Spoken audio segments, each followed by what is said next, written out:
महमूद हामिद साहब से पूछेंगे जरा बाबर आजम के हवाले से कि बाबर आजम आज एक मरतबा फिर जो है वो उस तरह से परफॉर्म नहीं कर सके जिससे उनको उम्मीदें की जा रही थी। क्या प्रॉब्लम क्या नजर आ रही है आपको बाबर आजम की, क्योंकि फतह जरूर हुई है पाकिस्तान को लेकिन कुछ ना कुछ ग्रे एरियाज अभी भी हैं। अब बिल्कुल आपने सही कहा, पाकिस्तान टीम में कंसिस्टेंसी नज़र नहीं आती बैट्समैनों के अंदर। अगर हम देखें साइम की फॉर्म वापस आई, पिछले मैच में 70 आउट रन्स किए, अगर वो फिनिश करके जाएं, आदत पड़ जाएगा उनको मैच को फिनिश करने, क्लोज लेकर आ गए और वहाँ पर आप अपनी विकेट दे देते हो तो और फिर अगला मैच आप आता है तो फिर आपसे रन्स नहीं होते।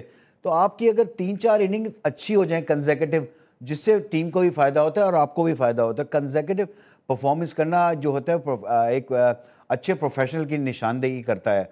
तो हमारे यहाँ ये लैक कर रहा होता है। अभी जैसे अब फ़खर को देख लें, फ़खर एक इनिंग अच्छा खेलते हैं फिर 2 इनिंग ख़राब खेलते थे। अब बाबर की तो फॉर्म आ ही नहीं रही है। जेनरिक आपने बात कर ली, मैं पर्टिकुलर बाबर आजम का पूछूं, उनके क्या मसाइल नजर आ रहे हैं कि जिनको पाकिस्तान की हिस्ट्री के चंद बेहतरीन बैट्समैन में शुमार किया जाता है, उनकी प्रॉब्लम आपको क्या नजर आ रही है? मुझे तो मेंटली ब्लॉकेज काफ़ी नज़र आ रही है, क्योंकि मैंने बाबर को इस तरह नहीं देखा कि आउट होने के बाद जिस तरह ड्रेसिंग रूम में भी उनको दिखाया गया कि वो बहुत ज़्यादा मुश्किल में नज़र आया। मेंटली मुझे लग रहा है कोई ब्लॉकेज है।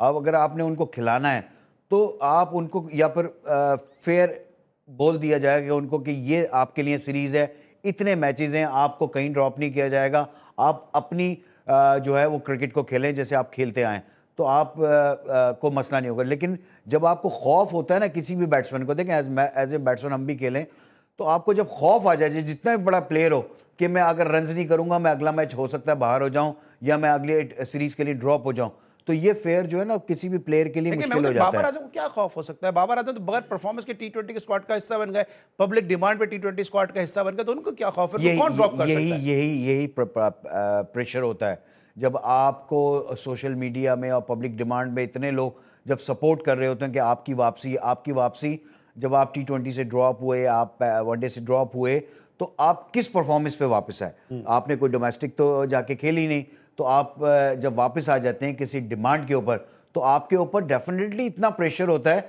कि आपको समटाइम नहीं समझ में आ रहा होता कि मुझे क्या करना है। तो आप अपनी पुरानी चीज़ों को सोचें कि जब आपने कैसे सेंचुरियां आपने स्कोर की, आपने कंसेक्यूटिव 2-2 सेंचुरियां वेस्ट इंडीज़ के अगेंस्ट की आपने बैक टू बैक 3 दिन के अंदर, तो वो अपनी सोच लेकर आए कि आपने वो किस तरह खेला था। छोड़ दें सारी चीज़ें। अगर आप उसी चीज़ में लगे रहेंगे कि मैं जाके आउट ना हो जाऊं, मुझसे जाके रन्स नहीं होंगे, जब आपकी थॉट्स नेगेटिविटी की तरफ चली जाती हैं तो फिर आपका दिमाग भी उसी तरह चल रहा होता है, तो फिर जो है ना आपकी लक भी काम नहीं कर रही होती। जब आप अगर पिछला मैच देखें, वो जब आप अच्छा खेल रहे थे तो अनफॉर्चुनेट आप रन आउट हो जाते हैं। तो आप जब नेगेटिविटी आती है ना आपके दिमाग के अंदर कि मुझे डर आ गया है, तो फिर बहुत सारी चीजें हो जाती है, कैच आपका अच्छा हो जाएगा, आप रन आउट हो जाओगे।